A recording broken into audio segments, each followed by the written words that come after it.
Okay, this lecture is going to be over clay and ceramic objects.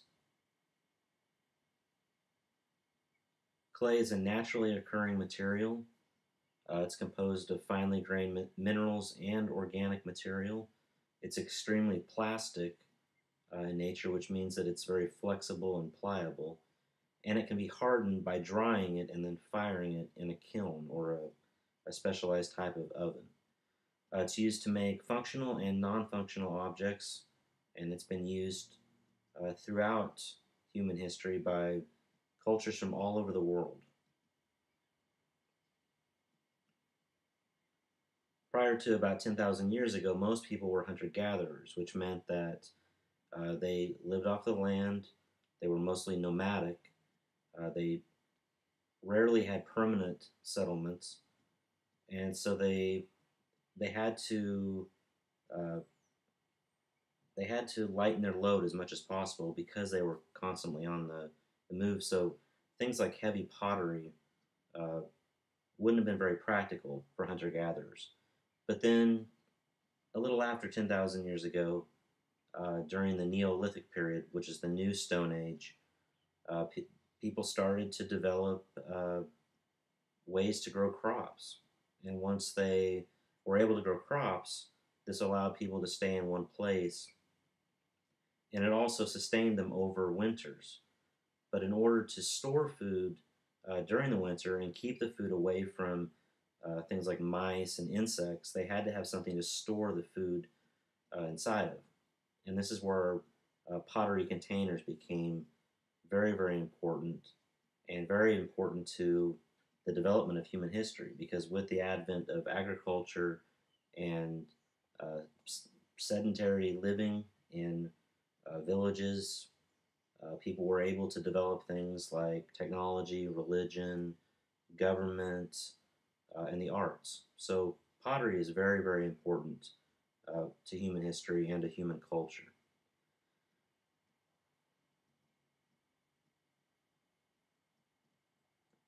But pottery, or actually the use of clay, actually dates back to prior to the Neolithic period, all the way back to the Paleolithic period, uh, as late as 31,000 years before Christ in Eastern Europe. However, functional pottery, also called ceramics, as I mentioned earlier, dates back to uh, the Neolithic period, which is generally somewhere around 10 to 12,000 years ago. The first uh, pottery that was made was actually made in Asia, in Japan and China. And we know about these very early pots from trash piles. Trash piles are very important tools for archaeologists to find artifacts. Because in this time, people usually buried their trash or made trash piles and then covered these piles with dirt. So archaeologists are able to go in to these trash piles and find all kinds of artifacts. And this is just an archaeological dig.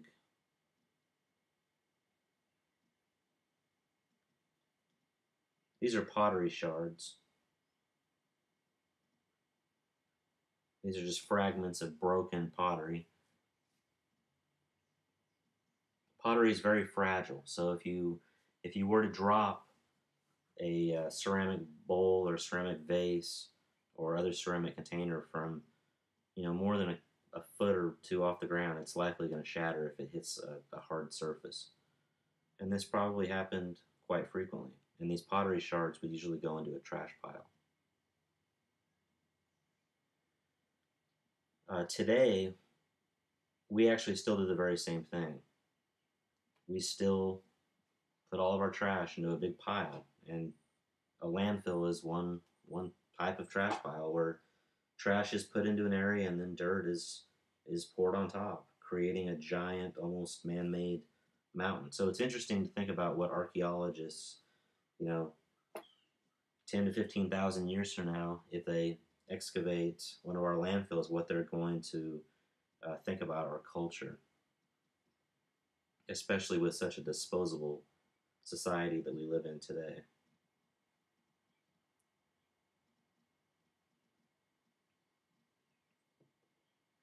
In order for clay to be formed naturally, there has to be water involved. Through erosion, water breaks rocks down into very fine particles. These particles are then set in motion in a body of water. And at some point, whether it be from drought or a flood or something else, these particles are allowed to settle into one spot. And then over the years, as more and more particles settle on top of these particles, it creates a lot of pressure. And this pressure is what creates clay. Now, sometimes clay will dry and it will turn to stone. And a common form of this is sandstone. But metamorphic rocks in general are formed from small particles that are put under a great deal of pressure. Rushing rivers are not, or fast moving bodies of water in general are not good places for clay to develop, but fast moving waters are essential to creating the small particles that then form into clay. So water is a key element in the formation of clay. So these eroded minerals merge with moisture from the water and also sometimes decomposing organic matter to form a solid plastic material. And again, the plastic in this case does not refer to a petroleum-based, man-made substance. It means that it refers to a material that is flexible and pliable and that has some sort of memory. In other words, with clay, if you have a ball of clay, you can poke it with your finger, and the spot that you poked your finger into, it'll stay like that. So it has a memory.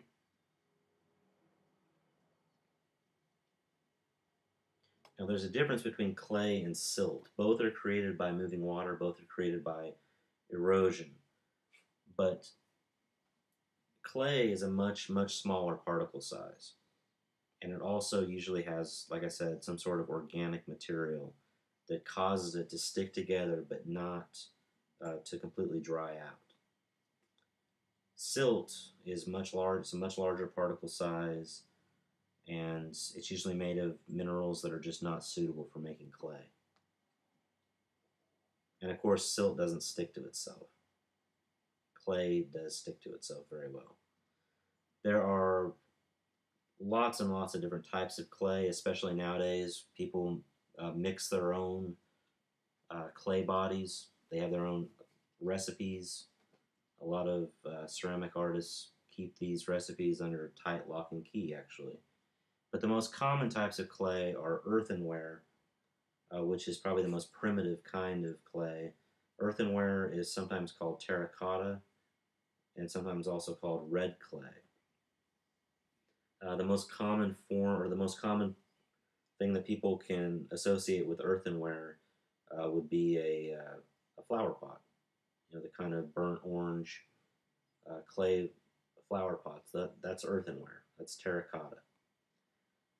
The next is stoneware. Stoneware is also similar to earthenware, but it's more of a grayish color. Both earthenware and stoneware have a small particle size, but not as small as porcelain, which is sometimes called china. Porcelain is a very, very expensive type of clay that is known for its extremely small particle size, creating a very smooth surface. And also, porcelain is white.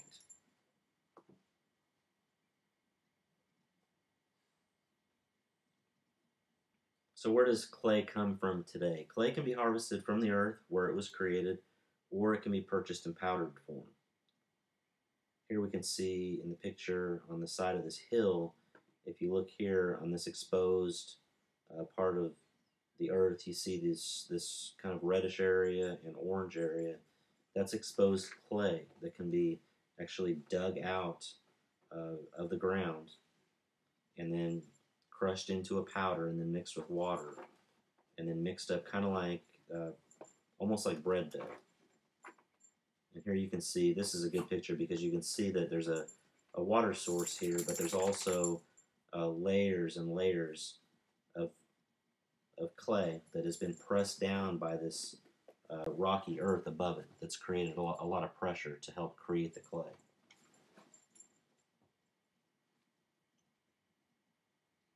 Here we have commercial clay in powder form.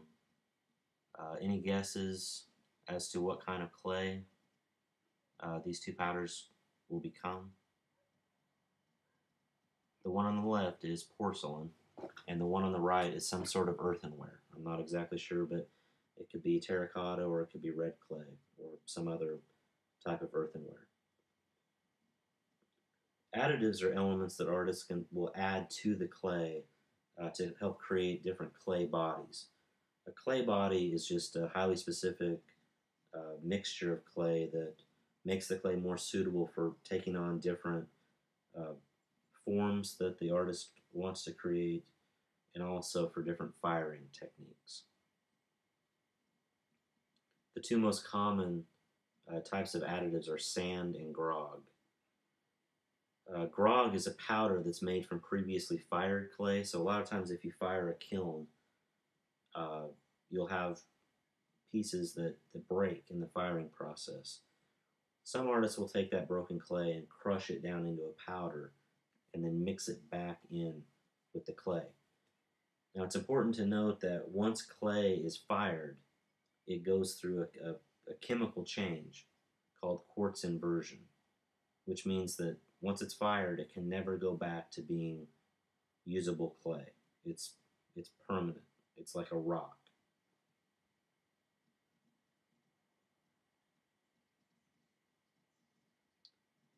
Clay can be mixed by simply adding the clay powder to water and mixing it by hand, or you could use a commercial clay mixer such as these in the picture. And these are very similar to industrial bread mixers.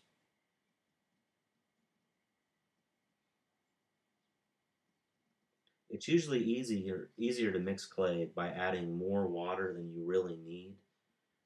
Um,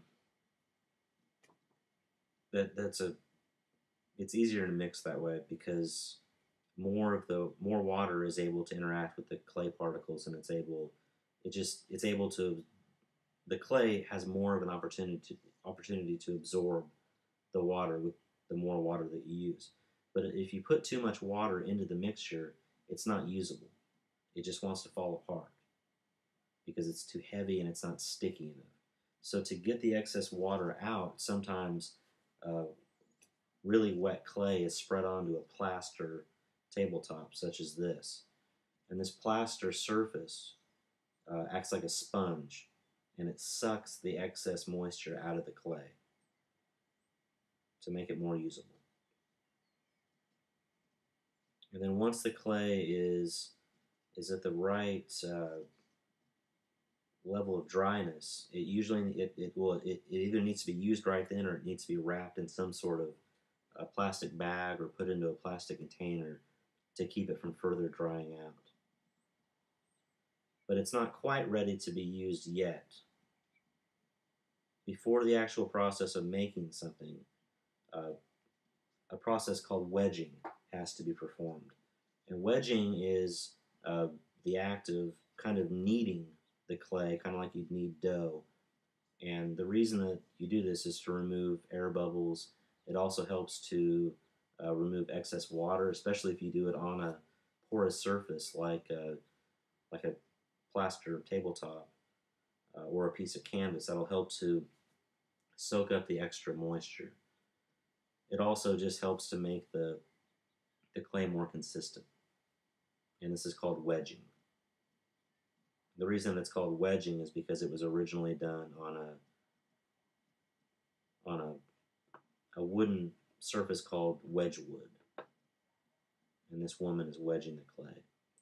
And this is usually what a piece of clay will look like after it's been wedged. It just kind of takes on this shape because, like you can see right here, that a person's hand was pressed into this part of the clay, and then on the other side there's a matching area that looks just like this that represents the other hand. And it's kind of worked so that it kind of mixes into a spiral. So if this was going to continue to be wedged, this part of the clay right here would be worked into this part of the clay. And then eventually it would come all the way back around and just continue mixing.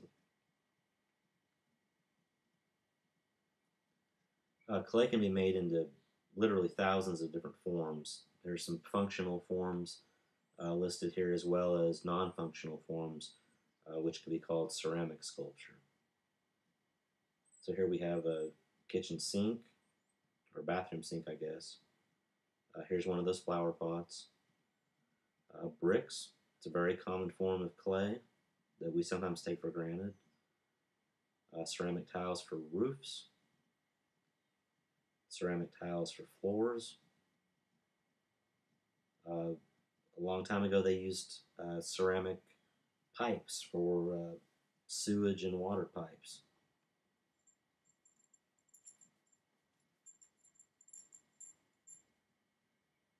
And also, even NASA uses ceramic tiles on the bottom of space shuttles to resist heat when the space shuttle comes back into the Earth's atmosphere. Also, if you've ever had your dryer stop working, one of the very first things that you should check is the fuse. And if you have to replace the fuse, it's this great big fuse that you can buy at Radio Shack, and it's ceramic. This part in here is actually clay. It's ceramic. There are two main processes, two main families of processes for making something out of clay. They are hand building and wheel throwing. It doesn't matter what the technique is, a highly specific technique, it can fit under one of these two umbrellas, hand building or wheel throwing. Hand building is probably the most primitive because you can literally just use your hands. That's why it's called hand building. It requires few tools, and there are four main techniques that fall under the heading of hand building. There's coiling, slab building, extruding, and modeling. Coiling is the act of usually making some sort of vessel, like a pot or a cup or a vase, out of uh, these coils, these long, round, cylindrical strips of clay that are coiled on top of each other and then smoothed over to create some sort of object. So first, and you've probably all done this at some point, whether it be with Play-Doh or some sort of material, where you put the material between your two hands and then you move your hands back and forth, and that creates this long strip. And then you can put it on a table and do the very same thing. And then you just coil, kind of like a snake coils up. You just coil these clay ropes on top of one another. And then eventually you smooth those coils down into one another to make it one solid surface. And these are examples of coil vessels, coil bases. The piece on the right is actually from about 10,000 years ago in Japan. The second technique under hand building is slab building. Slab building is where you take clay and you run it through a slab roller, which is this device right here where there are these two rollers, kind of like a rolling pin, like you'd be rolling out dough with a rolling pin. But there's this roller and then there's a roller below it, and the clay is ran through that, and you can adjust the height of this top roller depending on what thickness of clay you want to make into a slab. And so it's ran through that. There's a big wheel that helps turn that top roller. And when it comes out the other side, it's in this very uniformly thick slab. The thing can be cut up into different shapes and assembled into something. Now, when you assemble slabs, you usually, if you've got, like for instance, this slab right here, and then you've attached it to this bottom slab here, what you would do is you would take a sharp tool, like this little probe here, and you stick it into the top slab and then drag into the bottom. and then vice versa. So that you're pulling clay from this slab into this slab, and then pulling clay from this slab into this slab. Another way that you can fuse the two pieces together is by using a slip. And here in this cup, we have a slip. A slip is just watered down clay. So it's almost like a glue. And that really helps to stick two pieces of clay together. And then here, they're actually welding the clay together by taking another one of those little uh, slab ropes that were made by using two hands and rubbing the two hands together. And then that piece of clay, that rope, is put into this corner, and then this wooden tool is used to smooth that into these two slabs of clay, forming a very tight connection between the two. These are both examples of slab-built vessels. You'll notice that these are a lot more geometric than the coil vessels, because these are, essentially these are flat slabs that come out of the slab roller, and then they're cut into the proper shape and then fused together. Extruding is the third technique that falls under hand building, and this is where you have this device. This has this cylindrical tube here with this handle that is attached to this track here that has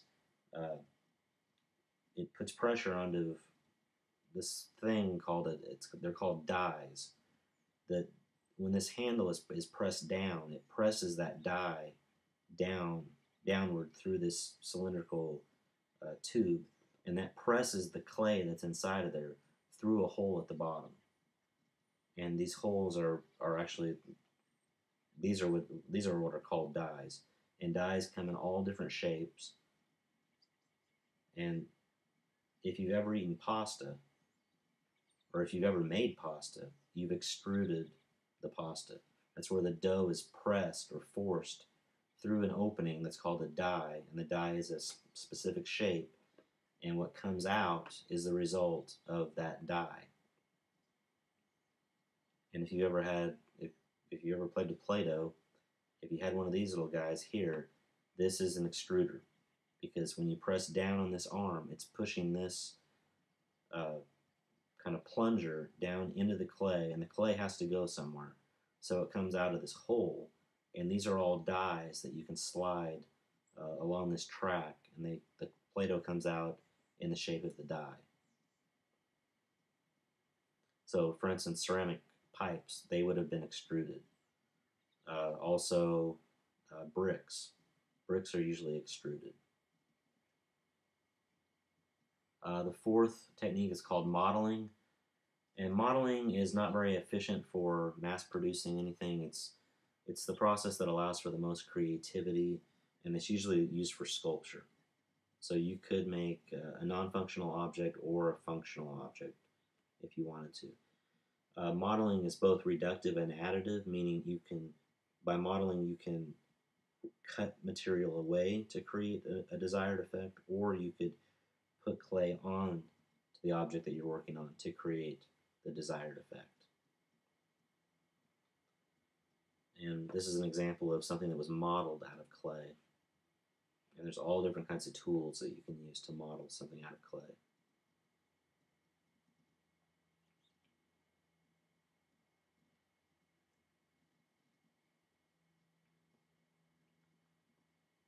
Wheel throwing is the other major family of clay production. It requires more tools than hand building, and it also requires a lot more skill, or a lot more of a very precise skill, which is throwing something. It's called throwing when you make something on a wheel. If you're really good at it, it's extremely efficient. You could throw a simple pot in a matter of minutes, as opposed to if you made a coil pot, that's going to take a lot of time. So for mass production purposes, wheel throwing is far superior to hand building. It was invented in Mesopotamia several thousand years ago, and if you're on Blackboard, you can click on this link here, and that'll take you to a video of somebody throwing a pot. And so basically, the pottery wheel is this device that uh, has a metal plate that is attached to a motor, and it spins. And the artist or the person throwing a pot can control the speed at which it spins. And different speeds are needed for making different kinds of forms, and also for different stages in the process.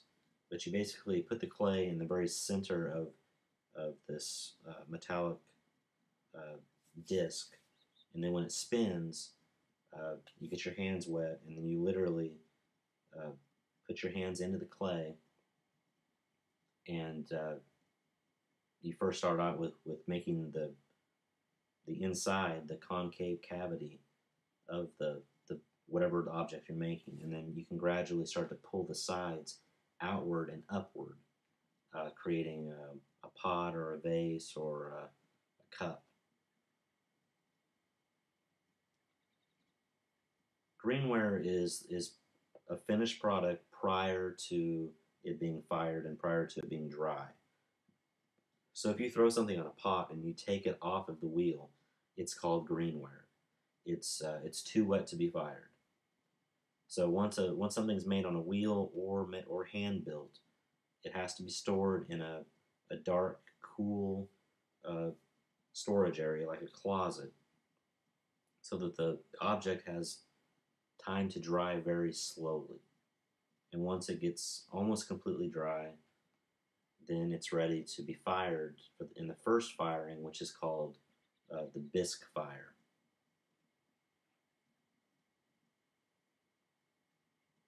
After the bisque firing, objects are ready to be glazed. Now, some artists will skip this step and just directly fire straight from the pottery wheel, but that takes a lot of skill and a lot of knowledge of that particular kiln. And so usually it's just a better idea to go ahead and let the objects dry slowly, and then do a bisque firing, and then add glaze after the bisque firing. Adding color to pottery. There's several different types of methods for adding color to pottery. The most primitive is adding slip. And I talked about earlier, slip is just basically a watered down clay. So if you made, let's just say, hypothetically, you made an object out of porcelain, like a pot. That pot is going to be white. But if you took a different kind of clay, like an earthenware clay, like a terracotta, which is more of a burnt orange, and you made a slip out of it, then you could take a paintbrush and dip the paintbrush into the slip, and then paint a design onto that white porcelain. And then when it's fired, the slip it'll keep its original color. So then you've got some sort of design that you've incorporated into the original object. And this is an example of adding color with a slip to this platter. Mishima is another way to add color. This is a Japanese technique where uh, prior to a bisque firing, the object is carved, like uh, some sort of pattern is carved onto the surface of the object, and then a clay of a different color is then pressed into those carvings, and then it's fired. So this is actually two different colors of clay, two different types of clay. Uh, the original object was this stoneware, this gray color, but then the artist came back and carved away everything that's white, and then porcelain was pressed into those areas. And then the surface was probably buffed and sanded away to make it smooth, and then it was fired.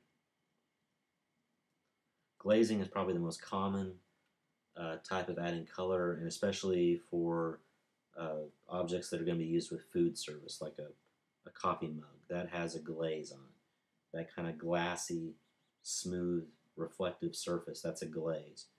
And a glaze it's a type of mineral, depending on the color. It could be many different types of minerals that are mixed together and then applied to the bisque fired surface, and then put back in the kiln. And when these minerals reach a certain temperature, and it varies depending on the glaze recipe that you're using, that glaze goes through the quartz inversion, just like the clay did in the bisque firing. And when it goes through quartz inversion, it turns to glass, and that's why it's shiny. Kilns. Kilns are the specialized ovens that clay is fired in. Kilns are essential because firing is essential to making something out of clay. If you make a pot out of clay and you don't fire it, if you put any type of liquid into that pot, eventually that liquid is the clay of the pot is gonna turn back into clay. It's gonna fall back apart and return to its original form that maybe was dug out of the ground.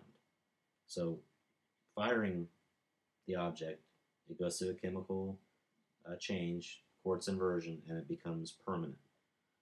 But it's usually porous, and that's why terracotta is excellent for flower pots because it's porous. So when you water your plant, water is able to soak into the pot and then evaporate out the other side. That way you don't have mold problems in your pot. But conversely, for if you had a coffee mug, you wouldn't want to pour coffee into an unglazed coffee mug because the coffee is going to soak into the clay and then it's going to become nasty. The most primitive types of kilns are just simple pits that were dug in the ground and then covered with burning wood. Today there's actually microwave kilns. One of the more common types of kilns is a wood kiln, and there are hundreds of different types of wood kilns. And the reason that they're called wood kiln is because the fuel used to create the fire, to create the heat to fire the pottery is wood. Wood kilns require a lot of energy, so a lot of wood is used. So that's why nowadays most kilns are going to be gas or electric kilns.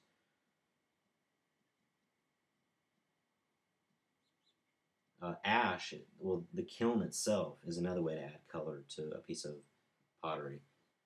Uh, Continue talking about a wood kiln. The ash that's created by the burning pieces of wood floats up into the kiln and sticks to the pots or whatever object is in the kiln. And then once that ash reaches a certain temperature, it goes through quartz inversion, which is a chemical change, and it permanently sticks and permanently fires to the surface of the clay. And so you get some really nice organic effects like this. And here you see these drips. That is the ash. That's the ash. That's the ash right before it reaches the right temperature to go through quartz inversion and become permanently stuck to the surface of the clay. So the ash probably it's stuck onto this vessel up here, and then it reached a certain temperature which liquefied it. And when it liquefied, it began to run down the surface. But then as it ran down, the kiln reached another higher temperature, which caused it to go through that chemical reaction and make it stick permanently. This is a wood kiln. All wood kilns have a chimney. The pottery is added into this part of the kiln, and then bricks are built up to close this opening, and then wood is put into the bottom here and fired that way. Wood kilns can be fired in an afternoon, in 3 or 4 hours, or a couple weeks. Some kilns actually take a couple weeks to fire. In any event, the kiln has to continually be stoked. So somebody has to be watching the kiln 24 hours a day, adding fire in order to maintain the right temperature. So it's very time consuming. It uses a lot of resources. It's a big hassle. So wood kilns are not used that much anymore. Electric kilns and gas kilns are a lot more efficient. They're cheaper to run, and you don't have to stand by the kiln the entire firing process. Some wood kilns are so big that a person has to get inside the kiln to load all the objects to be fired.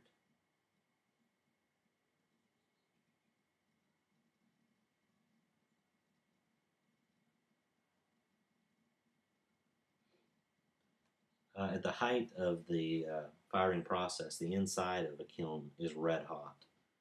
All the objects inside are red hot, and that's what's needed to reach that critical temperature uh, to create that chemical change. This is just another wood kiln. At night, it's really cool to see a wood kiln being fired at night because during the very middle part of the firing process, because there's really two parts of the firing process in a wood kiln. You have to get the kiln up to a certain temperature, and then you have to maintain that temperature for a period of time depending on how long the overall firing process is going to be. And then, and then, and then the kiln has to be allowed to cool at a very consistent rate.